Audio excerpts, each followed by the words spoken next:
काली नजर। माँ, माँ। अरे क्या माँ माँ कर रहा है? बकरी का बच्चा है क्या? अरे माँ, मजाक छोड़ो। मुझे फाइनली वो मेन चौराहे वाली दुकान मिल गई है। अब देखना, आपका बेटा दुगनी स्पीड से पैसा कमाएगा। उफ़, ये क्या? मेरी ऑनलाइन मेकअप क्लास चल रही है। इतनी जोर से क्यों बोल रहे हो आप दोनों? अरे मेरी धर्म पत्नी जी, मेकअप क्लास बाद में करना। वो चौराहे वाली दुकान मिल गई है हमको। अरे वाह! रुको, मैं अपनी माँ को फोन लगाकर बता देती हूँ। अरे मैं भी अपने रिश्तेदारों को बता देती हूँ। कितनी खुशी की बात है।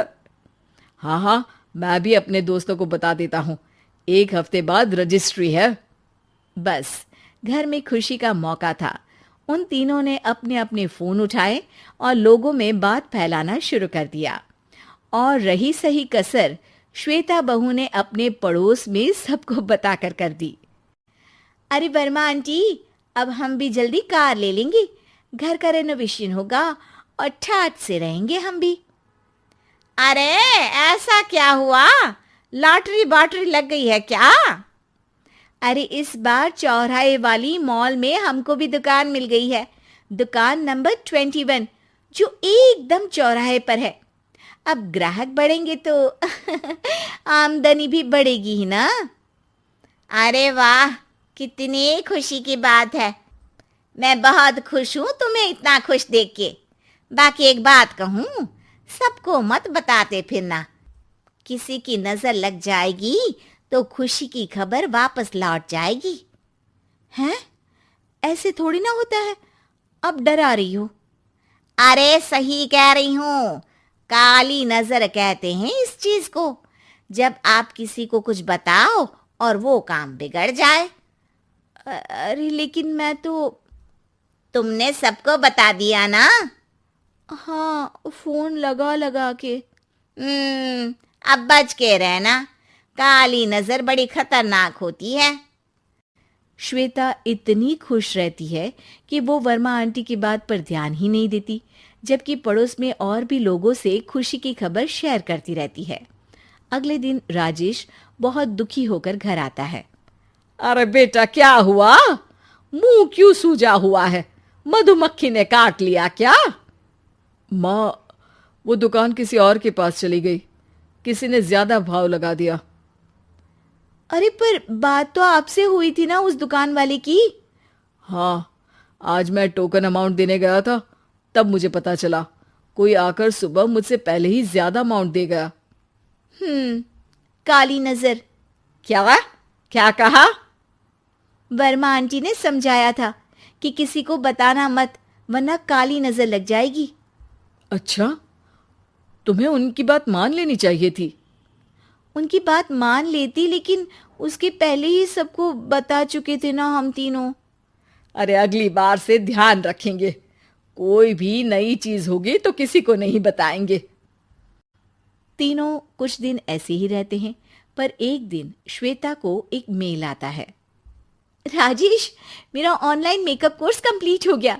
अब मैं खुद का पार्लर खोल सकती हूँ। अरे वाह, अपने मोहल्ले में ही खोलते हैं। ये जो घर के सामने दुकान है ना, वहीं। हाँ, यहाँ सस्ती भी मिल जाएगी। अगले दिन श्वेता वर्मा आंटी के पास जाती है, मिठाई का डब्बा लेकर। अरे आओ आओ, कैसे आना हुआ? जोर से नहीं बोलूंगी। वो सामने वाली दुकान है ना, वहां मैं अपनी पार्लर की दुकान खोलने वाली हूँ। उसकी मिठाई है। अरे वाह, बहुत बधाई हो तुमको। हाँ, मैं कमाने लगूंगी तो राजेश पर पूरे घर का बोझ नहीं रहेगा ना आंटी जी। ये तो है। पर ये बता कि तूने ये बात किसी और को तो नहीं बताई ना? अरे नहीं नहीं, पिछली बार गलती कर दी थी। काली नजर लगी किसी की और राजेश के हाथ से वो दुकान चली गई थी। सबको मत बताना। चलो मैं चलती हूँ, कल दुकान की बात करने भी तो जाना है। अगले दिन श्वेता दुकान के लिए मालिक से बात करने जाती है। अरे लेकिन दुकान तो हम कल रात को ही किसी को दे चुके हैं। कल ही? हाँ, कल ही। 2 दिन बाद कोई यहाँ पार्लर भी खोल लेगा। अब कहीं और दुकान देख लीजिए। अरे पर हमको भी तो पार्लर ही खोलना था। हाँ भाई, एक ही दुकान है, आधी आधी तो नहीं दे सकता ना मैं। राजेश और श्वेता घर पर हताश होकर आ जाते हैं। इस बार तो किसी को बताया भी नहीं था, अब किसकी काली नजर लग सकती है। सुनो, तुमने माँ को बताया था क्या? अरे कैसी बात कर रही हो, माँ की नजर थोड़ी ना लगेगी। पक्का तुमने किसी को नहीं बताया था ना? सिर्फ वर्मा आंटी को बताया था, उन्होंने ही मुझे किसी को नहीं बताने को कहा। अरे यार, तुम भी सही हो, मेरी माँ को नहीं बताने को कह रही हो, पर वर्मा आंटी को बताना तुम्हें जरूरी लगा। अरे वर्मा आंटी ने ही तो काली नजर के बारे में बताया था ना, वो हमेशा हमारा भला ही तो चाहती है। मेरी माँ भी हमारा भला ही चाहती है। अरे पर चिल्ला क्यों रहे हो? बात नहीं कर सकते क्या आराम से? नहीं आता हो आराम से बात करना, और करना भी नहीं चाहता हूं मैं। दुकान जाने का दुख गुस्से में बदल गया था और राजेश और श्वेता में बात बंद हो गई थी। 2 दिन बाद मोहल्ले में पार्लर का इनॉग्रेशन हुआ, जिसमें मोहल्ले के सभी लोगों को बुलाया गया, पर श्वेता, राजेश और माँ नहीं जाते। माँ, अंदर आ जाओ, क्या देख रही हो? अरे नया पार्लर देख रही हूं अपने आंगन से। देखो, माँ को दूसरे का सुख देखने में कितना मजा आ रहा है, मेरा दुख नहीं दिख रहा इन्हें। यह मेरा पार्लर भी तो हो सकता था। अरे चुप रहो यार, हर बात में लड़ाई क्यों ढूंढ रही हो? राजेश और श्वेता फिर बहस करने लगते थे। तभी माँ ने दोनों को बाहर बुलाया। अरे जरा देखो तो, दुकान चलाने वाले का बोर्ड पर नाम क्या लिखा है? श्रुति वर्मा। गाड़ी निकाले बेटा, हमें कहीं जाना है। काली नजर का इलाज कराने? राजेश अपनी बाइक निकालता है। तीनों ट्रिपलिंग कर रहे हैं। माँ राजेश को उस मॉल वाली दुकान पर लेकर जाती है जहां राजेश अपनी दुकान खोलने वाला था। यही दुकान लेना चाहता था ना तू? हाँ, पर इनको भी दुखी करने लेकर आई हो क्या यहाँ पर दुकान दिखाकर? वहां काफी नहीं था? अरे श्वेता, थोड़ा सब्र रख, अभी पता चलेगा कि हम यहाँ क्यों आए हैं। बता, इस दुकान चलाने वाले का नाम क्या है? अनुपम वर्मा। कुछ समझ में आया?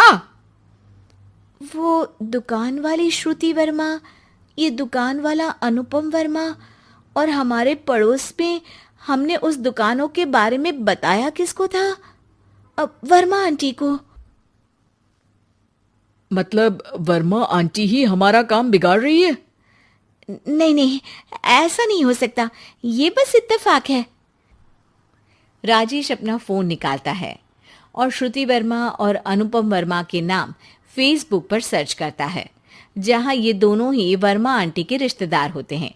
श्वेता को समझ में आ जाता है कि वर्मा आंटी की ही नजर काली नजर है। अब क्या करना है? कोई भी खुशी की खबर हो तो काली नजर से बचना है, यानी वर्मा आंटी से बचना है।